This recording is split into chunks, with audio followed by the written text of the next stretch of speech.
हमने अगर वचन दिया तो नौकरी देंगे।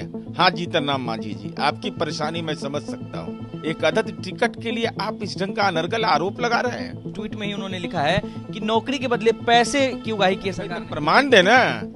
ऐसा क्यों बयान दे रहे होंगे? बयान टिकट के लिए ये परिवर्तन हुआ है दलितों के अंदर में।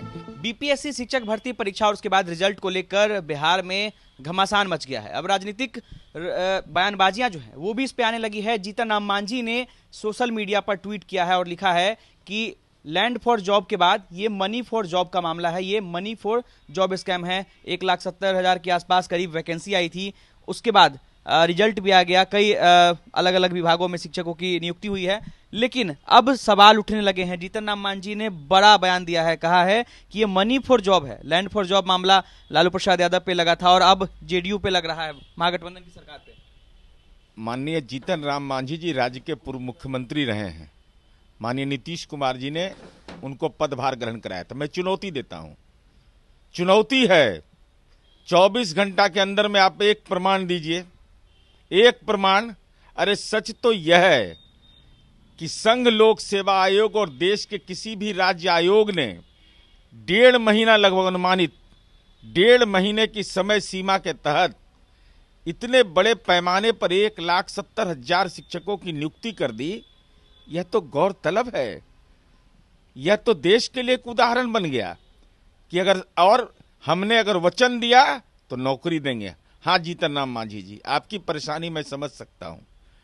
आपको एक अदद टिकट चाहिए और बिहार के 1,70,000 युवाओं को नौकरी चाहिए। एक अदद टिकट के लिए आप इस ढंग का अनर्गल आरोप लगा रहे हैं। अरे अगर हिम्मत भी आप में है तो आप यह बोलिए, टिकट जाए भाड़ में। बाबू जगजीवन राम छात्रावास योजना दलित विमर्श के बड़े नेता थे, वो बंद कर दिया केंद्र सरकार ने। दशरथ मांझी को, पहाड़ पुरुष को तो माननीय मुख्यमंत्री नीतीश कुमार जी ने अपने चेयर पर बिठाया। आप उनको भारत रत्न दिलवा दीजिए।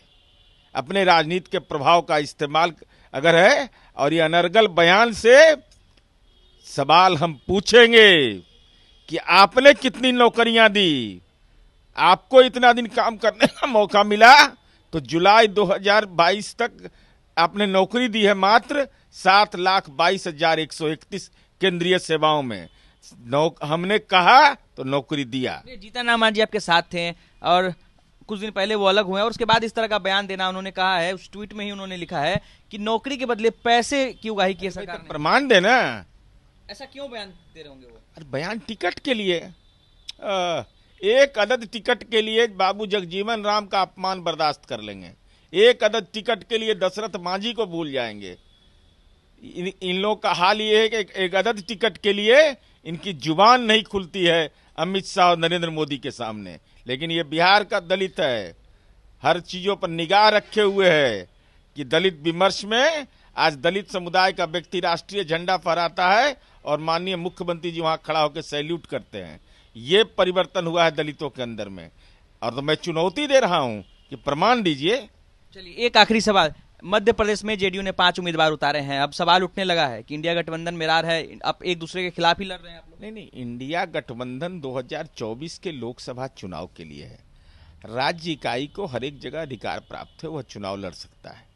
तो वह चुनाव हम 2024 में संकल्पित हैं और माननीय नीतीश कुमार जी ने स्पष्ट रूप से देश में विपक्षी दलों के नेता में प्रथम व्यक्ति हैं जिन्होंने तीसरे मोर्चे और चौथे मोर्चे की कवायद से इनकार किया और कहा कांग्रेस सहित विपक्षी एकता की बात की जानी चाहिए, और उसका स्वरूप इंडिया गठबंधन है।